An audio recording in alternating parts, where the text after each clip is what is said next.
Hello, c'est Laurent. Et si je te dis Angel 1, Thomas, Star Wars, Football, Princess, I Love You, 1, 2, 3, 4, 5, 6. À quoi ça te fait penser ? Ces termes font partie des mots de passe les plus courants car ils sont faciles à retenir. Et si l'un de tes comptes est protégé par ce genre de mot de passe, ton compte n'est pas sécurisé et il est piratable en moins d'une seconde. Désolé de commencer cet épisode en te faisant peur, mais c'est pour la bonne cause, et toujours la même cause. Bienvenue dans Puissante Panoplie, l'émission qui fait le ménage dans ta tête pour que tu puisses te concentrer sur la création. Les mots de passe posent problème car ils doivent à la fois être sûrs, donc compliqués, et en même temps faciles à retenir.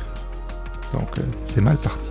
En plus, garder en tête plein de mots de passe différents, ce n'est pas trop le genre de la maison. Cependant, tu vas voir que tout n'est pas perdu et qu'il y a bien sûr un outil qui va te sauver la vie. Tous les mots de passe cités en introduction peuvent être facilement devinés par un humain ou par des logiciels. Ceux-ci ont deux méthodes de recherche. L'attaque par dictionnaire. Le logiciel essaye des mots ou des prénoms courants et teste différentes combinaisons avec des chiffres. Exemple, on va dire Stéphane 84. En complément de la première méthode, il y a l'attaque par force brute, où le logiciel teste de manière exhaustive toutes les combinaisons possibles jusqu'à ce qu'il trouve la bonne. Du coup, qu'est-ce qu'un mot de passe sûr ? Il doit être long, 15 à 20 caractères pour être tranquille.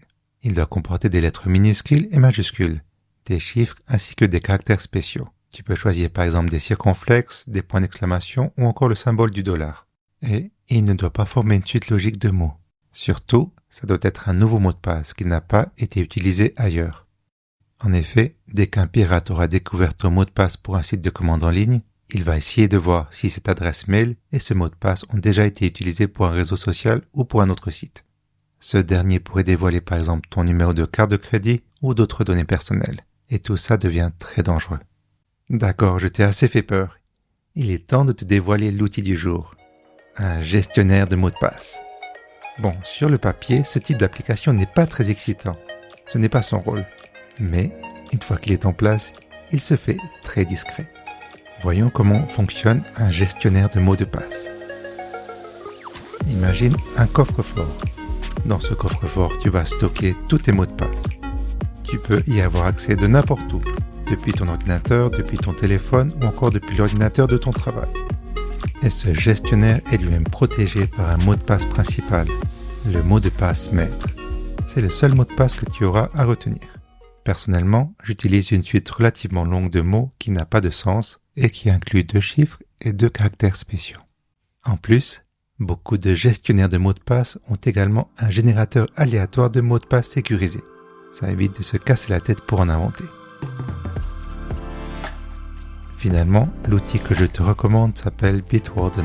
Ça s'écrit B-I-T-W-A-R-D-E-N, tout en un mot.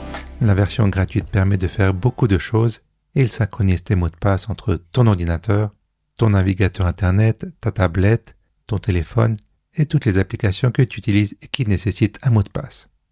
En pratique, comment ça s'utilise ? Pour ma part, je l'emploie très souvent avec un navigateur internet comme Safari, Chrome, Firefox ou Edge. Pour commencer, tu installes d'abord l'extension Bitwarden sur ton navigateur. Certains navigateurs appellent ça une application. En tout cas, c'est toujours gratuit. Ensuite, chaque fois que tu lanceras le navigateur pour la première fois de la journée, tu entres ton mot de passe principal et c'est prêt à l'emploi. Disons que tu veux te commander un livre sur une boutique en ligne. Bitwarden va reconnaître que tu dois te connecter à un compte. Comme normal, tu vas écrire ton identifiant, habituellement une adresse mail, puis ton mot de passe. Via un message dans une petite fenêtre, Bitwarden va alors te demander s'il doit se rappeler de ce mot de passe.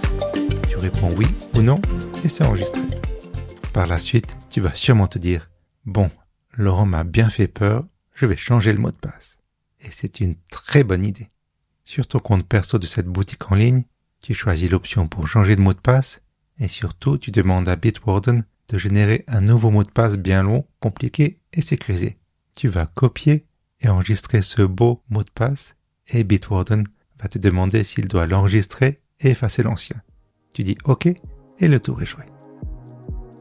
La prochaine fois que tu vas te connecter à ce site, tu verras le chiffre 1 apparaître à côté de l'icône de l'extension de Bitwarden. Cela indique qu'un identifiant et qu'un mot de passe ont bien été enregistrés.